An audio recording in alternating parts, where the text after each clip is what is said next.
மிக முக்கியமான ஒரு விஷயத்த சொல்றேன், நல்லா கேட்டுக்கோங்க. மிக முக்கியமான விஷயம், வாழ்க்கை பிறப்புங்கிற ஒரு கோட்ல ஆரம்பிக்குதா இல்லையா? அந்த பிறப்புங்கிற கோட்ல ஆரம்பிச்ச மாதிரியே மறுபடியும் மரணம்ங்கிற அதே கோட்ல வந்து முடியும். பிறக்கும் போது எப்படி ஒண்ணும் இல்லாம வந்தானோ அது போல மரணிக்கும் போதும் ஒண்ணுமே இல்லாம எல்லாத்தையும் விட்டுட்டு போயிருவான். அவனுடைய செல்வம், சொத்து, குடும்பம், குழந்தை எல்லாத்தையும் விட்டுட்டு ஒண்ணும் இல்லாம பிறந்தது மாதிரியே போய் சேர்ந்துருவான்.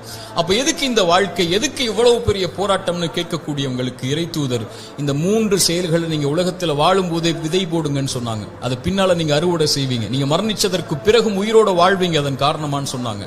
அந்த 3 விஷயம் என்ன தெரியுமா? முதல் விஷயம், இறைவன் உங்களுக்கு செல்வம்னு ஒண்ணு கொடுப்பான், அது பிறருக்கு இந்த உலகத்திலேயே கொடுத்து உதவுங்க. அதன் மூலமாக ஒருவன் பலன் பெற்றிருந்தால், அதன் மூலமாக இன்னொருவன் பலன் பெற்றிருந்தால் அந்த தொடர் நன்மை உங்களுக்கு வந்தடையும்னு சொன்னாங்க. இரண்டாவது, இறைவன் உங்களுக்கு கல்வின்னு ஒண்ணு கற்றுக் கொடுப்பான். எதுவா இருந்தாலும் சரி, ஒரு எழுத்தா இருந்தாலும் சரி, அது பிறருக்கு பலன் பெற கற்றுக்கொடு. அதன் மூலமாக அவன் பலன் பெற்றிருந்தால், அதன் மூலமாக பலன் பெற்றிருந்தால் அந்த நன்மை வந்து சேரும்னாங்க. மூன்றாவது, இறைவன் உங்களுக்கு குழந்தை ஒன்று